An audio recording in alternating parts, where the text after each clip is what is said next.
بالله من شرور أنفسنا ومن سيئات أعمالنا من يهده الله فلا مضل له ومن يضلله فلا هادي له ونشهد أن لا إله إلا الله وحده لا شريك له ونشهد أن سيدنا ومولانا محمدا عبده ورسوله الذي أرسل بالحق بشيرا ونذيرا وداعيا إلى الله بإذنه وسراجا منيرا أما بعد فأعوذ بالله من الشيطان الرجيم بسم الله الرحمن الرحيم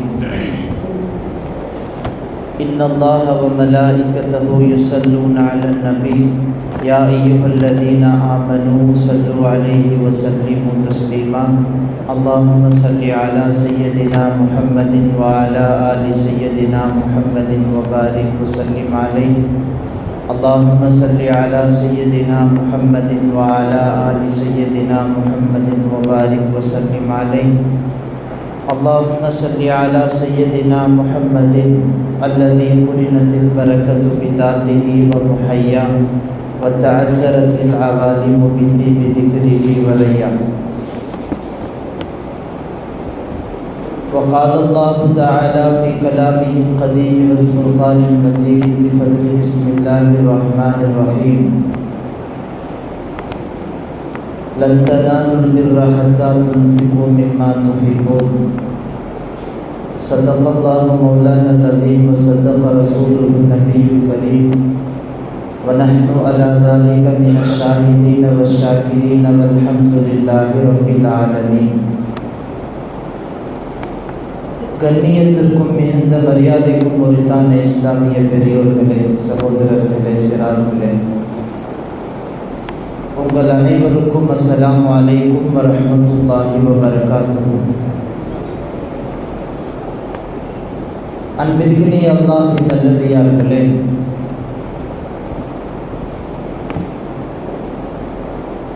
நபிகள் நாயகம் ஸல்லல்லாஹு அலைஹி வஸல்லம் அவர்கள் இந்த சமுதாயத்திற்கு பல்வேறு நற்காரியங்களை குறித்த நல்வழிகாட்டல்களை, சமுதாயத்தினுடைய முன்னேற்றத்திற்கான வழிவகைகளை மிகச் சரியான முறையில் சமுதாயத்திற்கு காண்பித்து தந்துவிட்டு சென்றிருக்கிறார்கள். குறிப்பாக முஸ்லிம் உம்மத்தினுடைய முன்னேற்றங்களுக்காகவும் அவர்களினுடைய நலனுக்காகவும் பல்வேறு நற்காரியங்களை நபிகள் நாயகம் ஸல்லல்லாஹு அலைஹி வஸல்லம் அவர்கள் இந்த சமுதாயத்திற்கு அறிமுகப்படுத்துகிறார்கள். அந்த வகையில் வக்ஃப் என்று சொல்லப்படுகிற ஒரு உன்னதமான முறையை நபிகள் நாயகம் ஸல்லல்லாஹு அலைஹி வஸல்லம் அவர்கள் இந்த சமுதாயத்திற்கு அறிமுகப்படுத்துகிறார்கள். வக்ஃப் என்பது ஒரு மனிதன் தன்னுடைய சொத்தை இறைவனுக்காக வேண்டி அர்ப்பணித்து விடுவது, அந்த சொத்திலிருந்து வருகிற அத்தனை பலன்களும் முஸ்லிம் உம்மாவினுடைய பயன்களுக்காக, அவர்களினுடைய பிரயோஜனத்திற்காக என்று நியத்து செய்து கொள்ளுவதற்கு தான் வக்ஃப் என்று சொல்லுகிறோம்.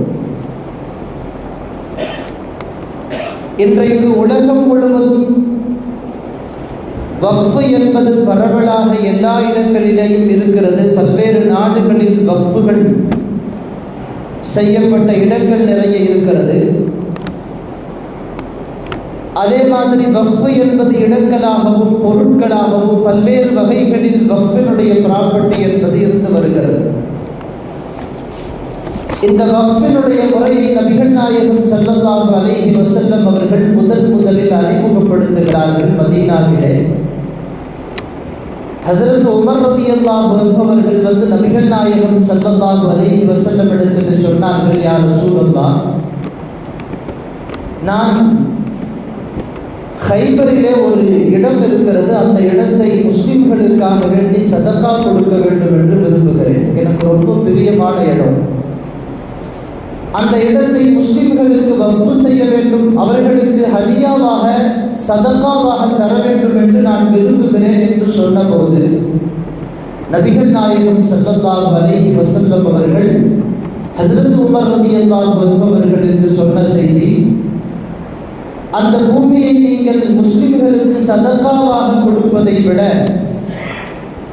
அந்த பூமிக்கு என்று ஒரு பத்திரம் எழுதுங்கள்.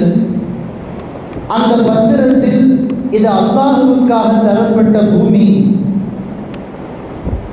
லா யுபாஹு வலா யுபாஹு வலா யூரஃபு, இந்த பூமியை யாரும் விற்கவும் கூடாது, யாரும் யாருக்கும் அன்பளிப்பாகவும் கொடுக்கக்கூடாது, யாரும் யாரிடத்திலையும் வராசத்து என்கிற அடிப்படையில் இந்த பூமியை அடைந்து கொள்ள முடியாது. இந்த பூமியை வாரிசுகள் யாரும் கையகப்படுத்தவும் முடியாது. சொந்த பூமிக்காரரும் அதை விற்க நினைத்தால் அவர் விற்கவும் முடியாது, யாருக்கும் அன்பளிப்பு கொடுக்க முடியாது. இந்த நிபந்தனையோடு ஒரு பூமியை நீங்கள் முஸ்லிம்களினுடைய பலனுக்காக வக்ஃப் செய்யுங்கள் என்கிற முறையை நபிகள் நாயகம் ஸல்லல்லாஹு அலைஹி வஸல்லம் அவர்கள் முதலில் வக்ஃபினுடைய அந்த முறையை அறிமுகப்படுத்தினார்கள். ஹஸரத் உமர் ரலியல்லாஹு அன்ஹு அவங்க தான் இஸ்லாமிய வரலாற்றில் முதலில் வக்ஃப் செய்தவர்கள் என்பது வரலாற்று ரீதியாக நாம் பார்க்கிறோம்.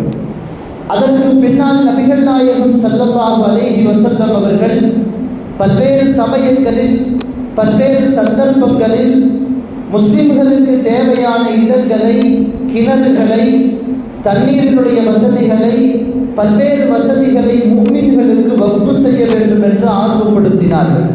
ஒரு சஹாபி வந்தார், யா ரசூலல்லாஹ், என்னுடைய தந்தை வஃபாத்தாகிவிட்டார், என்னுடைய தந்தைக்கு நான் ஏதாவது ஒரு நன்மையான காரியம் செய்ய வேண்டும் என்று நினைக்கிறேன். ரசூலுல்லாஹ் சொன்னாங்க, ஒரு கிணறு தோன்றுங்கள், அந்த கிணறை முஸ்லிம்களின் நலனுக்காக வக்ஃப் செய்யுங்கள். மதீனாவுக்கு போனவுடன் நாம் எல்லாம் பிரபல்யமாக கேட்கிற அந்த வரலாறு பியரு ரூமா, முஹாஜிர்களுக்கு அந்த தண்ணீர் மட்டும் தான் ஒத்து போகிறது, வேற எந்த தண்ணியும் முஹாஜிர்களுக்கு ஒத்து போகவில்லை. என்ன செய்ய வேண்டும் என்று ஆலோசிக்கிற போது உஸ்மான் ரலியல்லாஹு அன்ஹு சொன்னார்கள், அந்த கிணற்றை வாங்கி நான் முஸ்லிம்களுக்கு வக்ஃப் செய்கிறேன். இப்படியாக வக்ஃபினுடைய முறைகள் என்பது தொடருகிறது. லன் தனாலுல் பிர்ர ஹத்தா துன்ஃபிகு மிம்மா துஹிப்பூன், உங்களிடத்தில் இருக்கிற பொருளிலேயே உங்களுக்கு பிரியமான பொருளை நீங்கள் செலவழிக்காத வரை அதனுடைய நன்மையை நீங்கள் அடைந்து கொள்ள முடியாது என்கிற வசனம் இறங்கிய போது அபூ தல்ஹா அப்படின்னு ஒரு சஹாபி, அவருக்கு ரொம்ப பிரியமான ஒரு தோட்டம் மஸ்ஜிது நபவிக்கு முன்னாடி இருந்துச்சு. அந்த தோட்டத்திற்கு பைரஹா என்று பெயர். அந்த தோட்டத்திற்குள்ளே நபிகள் நாயகம் ஸல்லல்லாஹு அலைஹி வஸல்லம் அவர்கள் பல தடவை வந்திருக்கிறார்கள். ரசூலுல்லாஹ் தொழுகைக்கு வரும்போதெல்லாம் பெரும்பாலும் அசருக்கு பின்னால் அந்த தோட்டத்துக்கு போயிடுவாங்க. பேரித்தம்பலங்களை அந்த தோட்டத்தில் இருந்து சாப்பிடுவார்கள். அந்த தோட்டத்தினுடைய கிணற்றில் இருந்து பல தடவைகள் நபிகள் நாயகம் தண்ணீரை குடித்திருக்கிறார்கள். ரசூலுல்லாஹ்வுக்கு ரொம்ப பிரியமான தோட்டம். அபூ தல்ஹா ரலியல்லாஹு அன்ஹு அந்த தோட்டத்தை அல்லாஹ்வினுடைய பாதையில் தர வேண்டும் என்று விரும்பினார்கள். ரசூலுல்லாஹ்ட்ட வந்து சொன்னாங்க, யா ரசூலல்லாஹ், இந்த தோட்டத்தை நான் முஸ்லிம்களுக்காக வேண்டி சதக்கா செய்கிறேன். ரசூல் ஸல்லல்லாஹு அலைஹி வஸல்லம் சொன்னாங்க, சதக்கா செய்ய வேண்டாம், அந்த கிணற்றினுடைய பத்திரங்களை உங்களுடைய கையிலேயே வைத்துக் கொள்ளுங்கள், அது உங்களுடைய ப்ராப்பர்ட்டி, ஆனால் அதனுடைய பலன்களை முஸ்லிம்களுக்கு வக்ஃப் செய்து விடுங்கள். உங்களுக்கு பின்னால் யாரும் அந்த பொருளை வாங்க முடியாது, விற்க முடியாது, வராசத்தில் எடுக்க முடியாது என்கிற அந்த நிபந்தனைகளோடு முஸ்லிம்களின் பலனுக்காக அதை வக்ஃப் செய்து விடுங்கள் என்று அபூ தல்ஹா ரலியல்லாஹு அன்ஹு ரசூல் ஸல்லல்லாஹு அலைஹி வஸல்லம் சொன்னார்.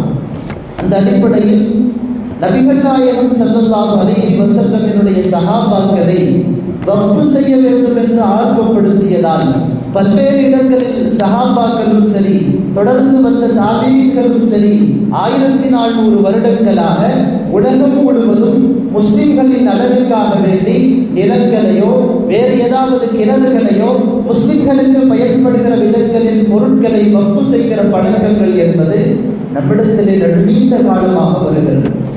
இந்த வக்ஃபினுடைய முறை என்பது இஸ்லாம் முஸ்லிம்களின் நலனுக்காக வேண்டி என்று அறிமுகப்படுத்தியது. வக்ஃபுக்கு என்று சில நிபந்தனைகள் இருக்கிறது. எப்படிப்பட்ட பொருட்களை வேண்டுமானாலும் வக்ஃபு செய்துவிட முடியாது. ஒரு பொருள் ஒருத்தர் வக்ஃபு செய்கிறாருன்னு சொன்னால் வக்ஃபு செய்கிற அந்த முறையை எழுத்து வடிவிலோ அல்லது வார்த்தைகளின் மூலமாகவோ அதை டிக்ளேர் பண்ணணும், தெளிவாக சொல்லணும். மனசில் ஒருத்தர் நினைச்சு வச்சிருக்கிறார் அந்த பூமியை நான் வக்ஃபு செய்யலான்னு, வக்ஃபு செய்து விட்டேன் என்று உள்ளத்திலே நினைத்து கொண்டால் வக்ஃபாக ஆகாது. வாயை திறந்து சொல்லணும், இல்லாட்டி அதை எழுதி தரப்பட வேண்டும். இரண்டாவது, கூட்டாக இருக்கிற சொத்து வக்ஃபு செய்ய முடியாது. 4-5 பேர் அண்ணன் தம்பிக்கு சேர்ந்து வராசத்தில் ஒரு சொத்து வந்துச்சு, அந்த சொத்தை யாரோ ஒருத்தர் என்னுடைய பங்கை வக்ஃபு செய்து விட்டேன் என்று சொல்லிவிட்டு போய்விட்டால் அது வக்ஃபாக ஏற்றுக்கொள்ளப்படாது. ஹராமான வழிகளில் வந்த வக்ஃபுகளை வக்ஃபாக ஏற்றுக்கொள்ளப்படாது. வக்ஃபு செய்யப்படுகிற பொருட்கள் ஹலாலான வழிகளில் வர வேண்டும். வக்ஃபு செய்யும் போது எந்த விஷயத்திற்காக வேண்டி என்று அந்த வக்ஃபு செய்யக்கூடியவர் வக்ஃபு செய்தாரோ அதே விஷயத்திற்கு தான் அது பயன்படுத்தப்படும். இப்படியெல்லாம் பல்வேறு நிபந்தனைகள் வக்ஃபுக்கு என்று இருக்கிறது. சுருக்கமாக சொன்னால் வக்ஃபு என்பது நம்முடைய ஜக்காத்து, ஹஜ்ஜு, தொழுகையை போன்ற ஒரு கடமை. அதுவும் அதற்கு சில சட்டங்கள் இருக்கிறது. அந்த கடமையை யார் நிறைவேற்றுகிறார்களோ, யார் அந்த இபாதத்தை செய்கிறார்களோ அவர்களுக்கு அலாதியான கூலியை அல்லாஹ் வைத்திருக்கிறார். அல்லாஹ் ஜல்ல ஷானுஹு தஆலாவுக்கு என்று வக்ஃபு செய்யப்படுகிற நிலங்களுக்கு என்று நமக்கு கூலிகள் இருக்கிறது. நம்முடைய இபாதத்து என்று இந்த வக்ஃபினுடைய முறைகளை சொல்லலாம். இப்போ இந்த நம்முடைய இபாதத்தாக இருக்கிற இந்த வக்ஃபினுடைய முறைகளில் உலக நாடுகள் முழுவதும் பல்வேறு இடங்களில் வக்ஃபு செய்யப்படுகிறது. வக்ஃபினுடைய இந்த முறைகள் என்பது மதரசாவுக்காக, தர்காக்களுக்காக, மஸ்ஜிதுகளுக்காக, முஸ்லிம்களின் நலன்களுக்காக, முஸ்லிம்களின் அனாதைகளினுடைய ஆதரவுகளுக்காக, ஆதரவற்றோர்களினுடைய ஆதரவுக்காக என்று பல்வேறு முறைகளில் வக்ஃபினுடைய ப்ராப்பர்ட்டி என்பது உலக நாடுகள் முழுவதும் இருக்கிறது. அஸ்ஹர் யூனிவர்சிட்டி எகிப்தில் இருக்குது, கைரோவில். அங்கே இருக்கக்கூடிய யூனிவர்சிட்டிக்கு உலகத்தினுடைய பல்வேறு நாடுகளில் வக்ஃபுடைய ப்ராப்பர்ட்டி இருக்கு. இலங்கையில் கைரோவில் இருக்கிற அஸ்ஹர் யூனிவர்சிட்டிக்கு வக்ஃபு இருக்கிறதாக சொல்லப்படுகிறது. உலகத்தில் எங்கோ இருக்கிற ஏதோ ஒரு மதரசாவிற்காக எங்கோ இருக்கிற ஒரு நல்ல நலன் விரும்பி ஒருவர் வக்ஃபு செய்து விட்டு போகிறார். இப்படியாக உலகத்தில் இருக்கிற முஸ்லிம்களுக்கு வக்ஃபினுடைய ப்ராப்பர்ட்டி என்பது அவர்களினுடைய நலனுக்கு என்று வக்ஃபு செய்யப்பட்டு கொண்டு வருகிறது. அந்த வரிசையில் இந்தியாவிலே முகலாய மன்னர்களின் ஆட்சி காலத்தில் இருந்து தொடர்ந்து பல்வேறு நிலங்களை வக்ஃபு செய்யப்பட்டிருக்கிறது. இந்தியாவை பொறுத்த வரைக்கும் வக்ஃபினுடைய ப்ராப்பர்ட்டிங்கிறது எக்கச்சக்கமான ப்ராப்பர்ட்டி இருக்கு. சுமார் 9,40,00,000 ஏக்கர் வக்ஃபினுடைய ப்ராப்பர்ட்டி இந்தியாவில் மட்டும் இருக்கு. உலகத்தினுடைய 54 இஸ்லாமிய நாடுகளில் இல்லாத அளவுக்கு வக்ஃபினுடைய ப்ராப்பர்ட்டி இந்தியாவில் இருக்கு. இந்தியாவுடைய வக்ஃபை நீங்கள் எடுத்து பாருங்க. முகலாய மன்னர்களினுடைய ஆட்சி காலத்தில் இருந்து நிறைய இடங்கள் வக்ஃபு செய்யப்பட்டிருக்கிறது. பல்வேறு நோக்கங்களுக்காக வேண்டி வக்ஃபு செய்யப்பட்ட இந்த வக்ஃபினுடைய ப்ராப்பர்ட்டி என்பது எக்கச்சக்கமாக இருக்குது. இந்தியாவில் முதல் சொத்து மதிப்புங்கிறது இராணுவத்துக்கு இருக்குது. 2வது ரயில்வே துறைக்கு இருக்கிறது. 3வது இடத்துல வக்ஃபு ப்ராப்பர்ட்டி தான் மிகப்பெரிய அளவில் இருக்கிறது.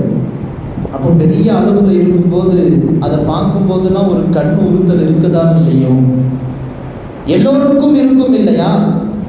அந்த ஒரு வெளிப்பாடு தான் ஆங்கிலேயர்களினுடைய ஆட்சி காலத்திலே 1920களிலேயே வக்ஃபினுடைய விஷயத்திலே பல்வேறு அத்துமீறல்கள் நடந்தது. ஆங்கிலேயர்கள் இந்த இந்தியாவிலே செய்த பல்வேறு அட்டூழியங்களில் இதுவும் ஒன்று. வக்ஃபினுடைய ப்ராப்பர்ட்டிகள் மேலே கை வச்சு பல பள்ளிவாசல்களை மூடுவதும், மதரசாக்களை மூடுவதும், இதுவெல்லாம் அவர்களுடைய அதிகார துஷ்பிரயோகமாக இருந்தது. அந்த வரிசையில் முஸ்லிம்கள் போராடி ஒரு கட்டத்தில் 1923 வக்ஃபினுடைய ப்ராப்பர்ட்டி என்பது பாதுகாக்கப்பட வேண்டும், அதற்கு ஒரு சரியான சட்டங்கள் விதிக்கப்பட வேண்டும் என்று கேட்டுக்கொண்டதன் அடிப்படையில் அன்றைக்கு ஒரு சட்டம் இயக்கப்பட்டது, ஒரு சட்டத்தை ஏற்படுத்தப்பட்டுச்சு. அந்த சட்டம் சில காலங்கள் வந்தது. ஆனாலும் சில பிரச்சனைகள் அதில் இருந்ததால் சுதந்திரத்திற்கு பிறகு மீண்டும் முஸ்லிம்கள் போராடி 1954 மீண்டும் வக்ஃபை பற்றிய ஒரு கலந்தாய்வு கூட்டம் நடைபெற்று அதிலே ஒரு முடிவுக்கு வந்தது. வக்ஃபினுடைய சட்டங்கள் நிறைவேற்றப்பட்டது. காலங்கள் கடந்தோடுச்சு. 1995 முஸ்லிம்களினுடைய இந்த வக்ஃபினுடைய ப்ராப்பர்ட்டி சம்பந்தமாக ஒரு சரியான சட்ட திருத்தம் என்பது வேண்டும் என்று முஸ்லிம்கள் மீண்டும் கேட்டுக்கொண்டதன் அடிப்படையில் ஒரு அழகான சட்டம் நியமிக்கப்பட்டது. அதுக்கு பின்னால் ஒரு சின்ன சின்ன மாற்றங்கள் ஏற்பட்டிருந்தாலும் 1995 முஸ்லிம்களுக்கு வக்ஃபு சம்பந்தமாக ஏற்படுத்தப்பட்ட அந்த சட்டம் என்பது மிகப்பெரிய திருப்திகரமாக இல்லாவிட்டாலும் ஓரளவுக்கு முஸ்லிம்களினுடைய சொத்துக்கள் பாதுகாக்கிற விதத்தில் அந்த சட்டங்கள் அமைய பெற்றிருந்தது. அதனால் முஸ்லிம்கள் நாம் வக்ஃபினுடைய ப்ராப்பர்ட்டியினுடைய விஷயத்தில் ஓரளவுக்கு நிம்மதியாக இருந்தோம். அதிலே அடுத்தவர்கள் யாரும் கை வைக்க முடியாது என்கிற பாதுகாப்பு ஓரளவுக்கு இருந்தது. அதுக்கு உள்ளே இருக்கிறவங்க நிறைய கோல்மால் பண்ணுறாங்கன்றது வேற விஷயம், அது அல்லாஹ்வுக்கும் அவர்களுக்கும் இடையிலே உள்ளது. ஆனால் வெளியில இருக்கிற யாரும் வந்து இந்த வக்ஃபினுடைய ப்ராப்பர்ட்டிக்குள்ள கை வைக்க முடியாது என்கிற பாதுகாப்பு 1995 ஏற்படுத்தப்பட்ட சட்டத்தின் போது ஒரு பாதுகாப்பு இருந்துச்சு. அந்த பாதுகாப்பை சீர்குலைக்கிற விதத்தில் இன்னைக்கு 2024 பார்லிமெண்ட்ல வக்ஃபினுடைய சட்டத்தை திருத்தக்கூடிய மசோதா ஒன்று சப்மிட் பண்ணப்பட்டுச்சு. நீங்கள் எல்லாம் அந்த செய்திகளை பரவலாக கேட்டுக்கொண்டிருக்கிறீர்கள். அந்த வக்ஃபினுடைய திருத்தத்திலே சுமார் 40 இடங்களில் வக்ஃபு சட்டத்தை திருத்தப்பட்டிருக்கிறது. 40 இடத்தில் திருத்தப்பட்டிருக்கு.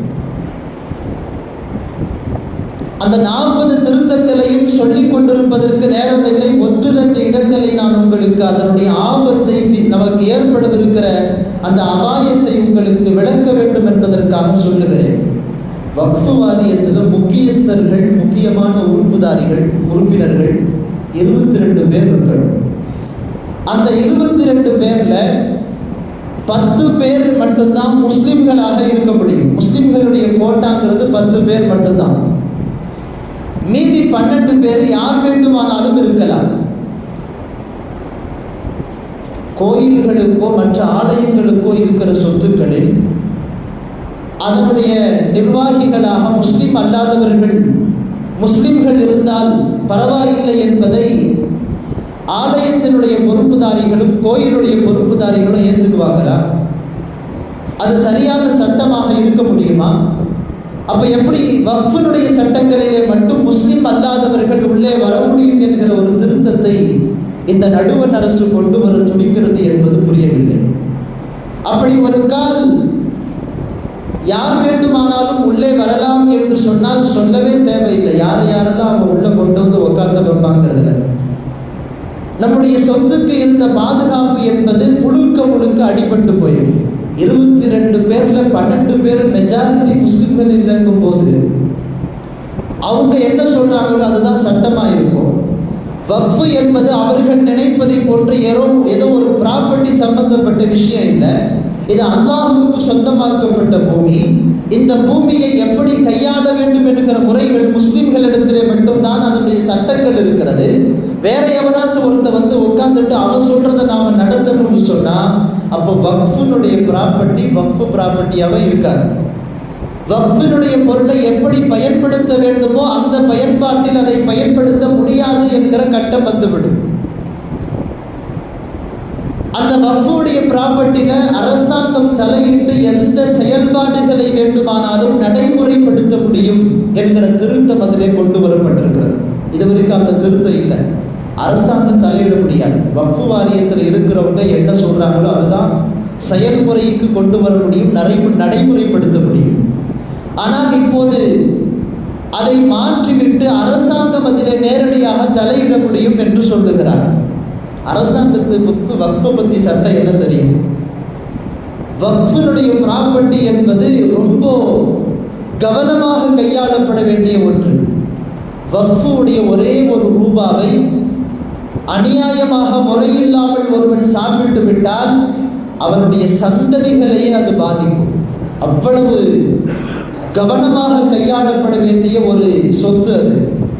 அந்த சொத்திலே முஸ்லிம்கள் கவனமாக இதுவரை கையாண்டு வருகிறோம். ஒரு சில இடங்களில் தவறுகள் நடந்தாலும் ஓரளவுக்கு பாதுகாப்பாக இருந்த இந்த சூழல் இப்போது அந்த பாதுகாப்பை இழக்கிறதோ என்கிற அபாயம் இருக்கிறது. ஒரு வக்ஃபு செய்கிறவர், வாக்கிஃப், எந்த நோக்கத்திற்காக ஒரு இடத்தை வக்ஃபு செய்கிறாரோ அந்த நோக்கத்துக்கு தான் அதை பயன்படுத்துறது. பள்ளிவாசலினுடைய பாய்க்காக வேண்டி என்று ஒரு இடத்தை ஒருவர் வக்ஃபு செய்கிறார். பள்ளிவாசலுக்கு பாய் தேவைப்படும் போது இந்த இடத்துல இருந்து வர்ற வாடகை காசை வச்சு நீங்கள் வாங்கி போட்டுக்கங்க வக்ஃபு செஞ்சுட்டாருன்னு வைங்களேன். அந்த காசில் நீங்கள் கரண்ட் பில்லு கட்ட முடியாது. அந்த சொத்தில இருந்து வருகிற வாடகை காசை வைத்து வேற எந்த பயன்பாட்டும் பள்ளிவாசலுக்கு நீங்கள் செய்ய முடியாது. வக்ஃபு செய்யக்கூடியவர் எந்த நோக்கத்திலே வக்ஃபு செய்கிறாரோ, அவர் எந்த நிபந்தனைகளோடு வக்ஃபு செய்கிறாரோ அந்த நிபந்தனைகளோடு அந்த வக்ஃபினுடைய ப்ராப்பர்ட்டியை பயன்படுத்தப்படணும். அரசாங்கம் தலையிட்டு அதை பயன்படுத்தணும்னு சொன்னால் அங்கே இருக்கிறவனுக்கு இந்த சட்டங்கள்லாம் என்ன தெரிய போகுது? அதை விட மேலே ஒன்று என்ன சொல்லியிருக்கிறான்னா, மாவட்ட கலெக்டர்கள், ஆட்சியாளர்கள் அவர்கள் வக்ஃபினுடைய ப்ராப்பர்ட்டியினுடைய பிரச்சனைகள் வருகிற போது அவங்க தலையிட்டு என்ன முடிவு செய்கிறாங்களோ அதுதான். ஒரு இடம் இது வக்ஃபுடைய இடமா இல்லையா, அல்லது வேற ஏதாச்சும் பிரச்சனை வக்ஃபுடைய ப்ராப்பர்ட்டியில் வருது, அதனுடைய தீர்வு என்பது வக்ஃபு வாரியத்தினுடைய உறுப்பினர்கள் கோர்ட்டில் கேஸ் போட்டு அதை முறையாக அணுகி அவர்களுடைய தரப்பில் இருந்து வாதாட்டம் செஞ்சு அதுக்கு பிறகு அதனுடைய தீர்வு என்பது காணக்கூடிய வழமை இதுவரை இருந்தது. இப்போ இவன் என்ன சொல்கிறான், ஒரு பிரச்சனை வருது, இது வக்ஃபுடைய இடமா இல்லையா அப்படிங்கிற பிரச்சனை வந்துருச்சுன்னு சொன்னால் அந்த பிரச்சனையை அந்த மாவட்டத்தினுடைய கலெக்டர்கள் அணுகி அவர்கள் என்ன முடிவு சொல்லுகிறார்களோ அதுதான் முடிவு. இவனுடைய மாவட்ட கலெக்டர்களுடைய முடிவு நமக்கு தெரியாதா? புல்டோசர்களை வச்சு பள்ளிவாசல்கள் இடிப்பதற்கு பின்னால் அந்த மாவட்டத்தினுடைய கலெக்டர்கள் அந்த மாநிலங்களிலே காரணமாக இருக்கிறார்கள் என்பது உங்களுக்கு தெரிந்த செய்தி. அதனால் வக்ஃபினுடைய ப்ராப்பர்ட்டியில் எப்படியெல்லாம் உள்ளே நுழைவதற்கு வாய்ப்புகள் இருக்கிறதோ அப்படியெல்லாம் உள்ளே நுழைந்து விடலாம் என்கிற ஒரு நப்பாசையில் இவன் திருத்தங்களை கையில் எடுத்திருக்கிறான். இது அல்லாஹ்வுடைய சொத்து, இதில் கை வைக்கிறவன் நாசமாக போவாங்கிறது வேற விஷயம். இருந்தாலும் முஸ்லிம்களாகிய நாம் இது போன்ற நேரங்களில் நம்முடைய பங்கு என்ன, நாம் என்ன செய்ய வேண்டும் என்பதை சிந்திப்பதற்கு கடமைப்படுகிறோம். அந்த வகையில் இந்த மசோதா பார்லிமெண்ட்டில் தாக்கல் செய்யப்படுகிற போது அதற்கு பல்வேறு எதிர்ப்புகள் வந்தது. அல்ஹம்துலில்லாஹ்.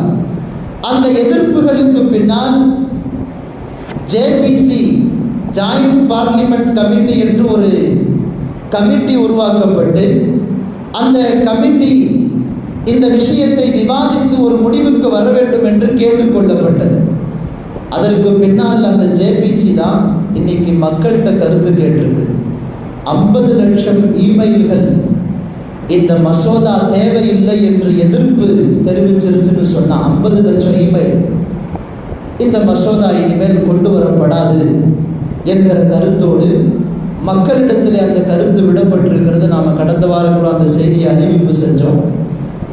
அதற்கான எதிர்ப்புகளை தெரிவிப்பதற்கான லேசான வழிமுறைகளை நம்முடைய சமூக ஆர்வலர்களும் உலமா பெருமக்களும் நமக்கு வழிகாட்டுகிறார்கள்.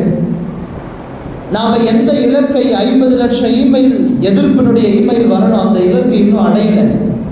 இன்னைக்கு நைட்டு 12 மணி வரைக்கும் தான் டைம் இருக்கு. அதற்குள் எத்தனை பேர் எதிர்ப்புகளை தெரிவிக்கிறார்களோ பதிவாயிரும். அதுக்கு மேலே உள்ள பதிவு வேஸ்ட்டு தான். அதனால் நாமோ அல்லது நம்மை சார்ந்தவர்கள், வீட்டில் இருக்கிற பெண்கள், பிள்ளைகள், 18 வயசுக்கு மேலே இருக்கிற இமெயில் ஐடி வச்சிருக்கிற எல்லார்டையும், நம்மை சார்ந்திருக்கக்கூடிய எல்லோரிடத்திலேயும் அவர்களை ஆர்வப்படுத்தி அதனுடைய எதிர்ப்பை தெரிவிக்க வேண்டும். இது நம்முடைய தரப்பிலிருந்து நாம செய்யறது அவ்வளவுதான். முடிவு அல்லாஹ்வுடைய கையில தான் இருக்கு. அவன் அந்த மசோதாவை நிறைவேற்றி விட்டாலும் அதற்கு அவனுடைய அழிவுக்கான முதல் காரணம் என்பது வேறு. நம்முடைய எதிர்ப்பை நாம தெரிவிச்சாங்கல்ல, நான் ஒரு இமெயில் போடுறதுனால என்ன நடக்க போகுதுன்னு நினைச்சிடக்கூடாது. என்னுடைய புறத்தில இருந்து பக்கத்தில் இருந்து நான் என்னுடைய எதிர்ப்பை தெரிவித்தேன்.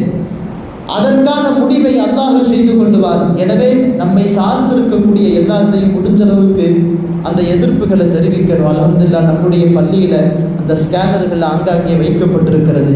நீங்கள் அந்த ஸ்கேனர் மூலியமாகவும் உங்களுடைய இமெயில் ஐடிக்குள்ளே போய் அந்த எதிர்ப்பை ப்ராசஸ் என்ன ப்ராசஸ் இருக்கோ அந்த ப்ராசஸ் மூலியமாக பதிவு செய்யுங்க. எல்லாத்தையும் குறைஞ்சபட்சம் வாலண்டியர்ஸ் நிறைய பேர் அங்கே நியமிக்கப்பட்டிருக்கிறாங்க. உங்களுடைய ஃபோன் நம்பரையும் பேரையும் அவங்கள்ட்ட கொடுத்துட்டு போயிருங்க. அவங்க உங்களுடைய ஐடி மூலமாக அவர்கள் உங்களுடைய கருத்தாக அதை பதிவு செய்து கொள்வார்கள். ஏதாவது ஒரு முயற்சி நம்முடைய ஒரு புறத்தில் இருந்து செய்வோம். எல்லாம் அல்லாஹ் நம்முடைய இஸ்லாமிய சட்டங்களையும் அடையாளங்களையும் பாதுகாப்பானாக. வாஹிர் தாவானா அல்ஹம்துலில்லாஹி ரப்பில் ஆலமீன்.